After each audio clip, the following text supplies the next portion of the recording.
Bueno, yo creo que lo importante aquí en primer lugar es el contexto.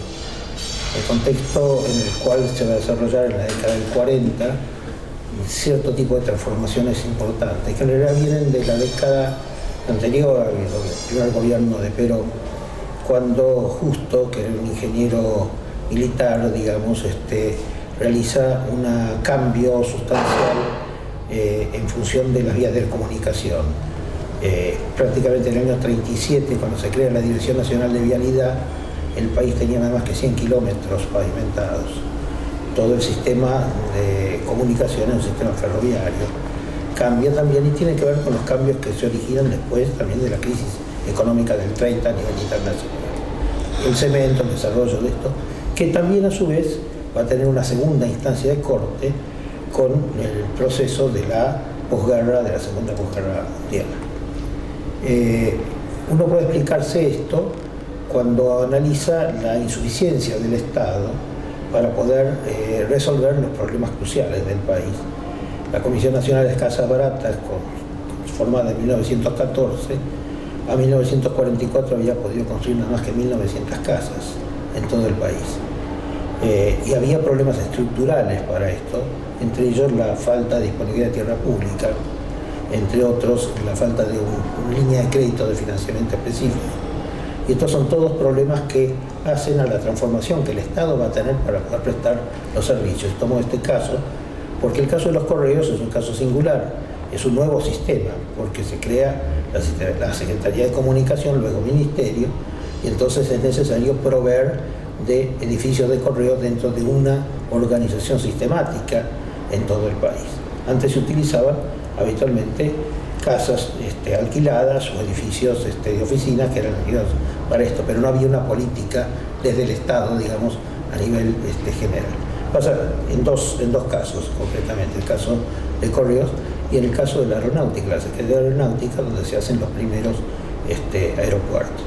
Entonces el Estado comienza a reorganizar sus estructuras, sus oficinas ejecutivas, técnicas, profesionales, los sistemas administrativos que posibilitaran este tipo de equipamientos y además una mirada federal, una mirada nacional, que fue un hecho absolutamente singular y que lleva prácticamente, y no solo con los correos, sino con la arquitectura escolar, la arquitectura sanitaria, unas estructuras, digamos, de respuestas mucho más avanzadas. Son tiempos en los cuales otros países, otros lugares, Estados Unidos sale de su crisis sobre los grandes planes de desarrollo, digamos, de inversión desde el Estado, el fortalecimiento del Estado. Y de alguna manera todo esto va marcando también los estados autoritarios que van a surgir en Europa y los procesos que conducen a la Segunda Guerra. Nuestra posguerra fue una posguerra que nos encontró con un capital, digamos, económico de alguna manera concentrado, un endeudamiento de países que habían sido abastecidos durante el proceso de la guerra, y esto posibilitó, junto con un proceso al mismo tiempo de industrialización y de migraciones internas, que el Estado tuviera que encarar unas políticas de erradicación, de equipamiento, etcétera, muy grandes. Y entonces creo que allí surge esta circunstancia.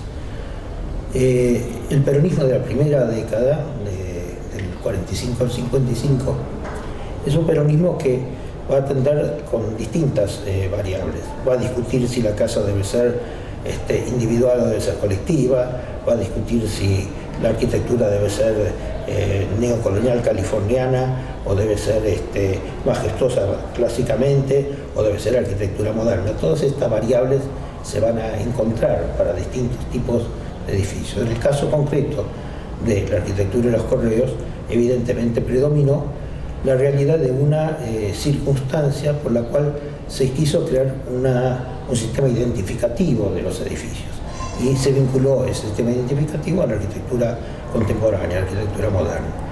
Una camada de arquitectos recién egresados, años 48, corresponde a la camada de Lorinda Testa, para decir más o menos el grupo de gente que era, fue contratado para realizar este conjunto de edificios que se distribuyeron en todo el país.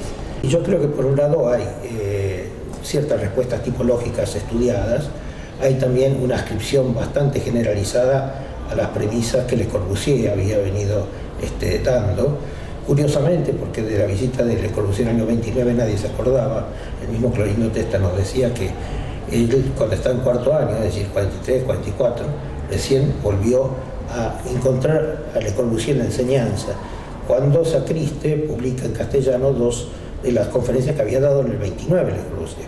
Es decir, que todo esto fue como un renacer del tema y una necesidad de crear un cambio que estaba muy implícito, y además el peronismo le posibilita en ese momento a los arquitectos el crear la Facultad de Arquitectura. Se hace en el año 47 la creación de la Facultad de Arquitectura, y esto da motivo, digamos, a un cambio de plan de estudio, da motivos de alguna manera a una actualización y a una mirada distinta que la mirada academicista tradicional que la facultad había tenido. Son también momentos en los cuales van a venir distintos conferencistas, viene Bruno Sevi, Nervi y otra serie de personajes, digamos, europeos en esos años 40, 50, que son los que van marcando justamente la nueva línea de pensamiento. Entonces creo que hay un motivo de cambio en la universidad, en el pensamiento arquitectónico y al mismo tiempo en la actitud del Estado frente a los problemas que tenía que abarcar.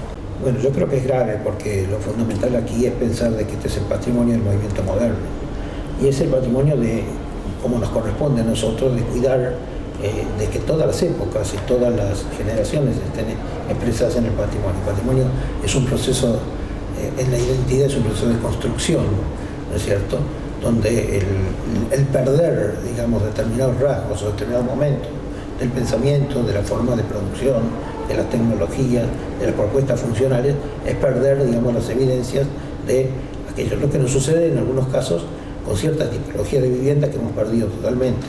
Es decir, cada ciudad debería tener conservada por lo menos una tipología, aunque podría ser un conventillo, pero saber cómo era un conventillo y cómo vivía la gente en un conventillo. Esto es una manera de reflejar, entender el patrimonio como expresión de aquellas cosas que debieron cambiar si se cambiaron.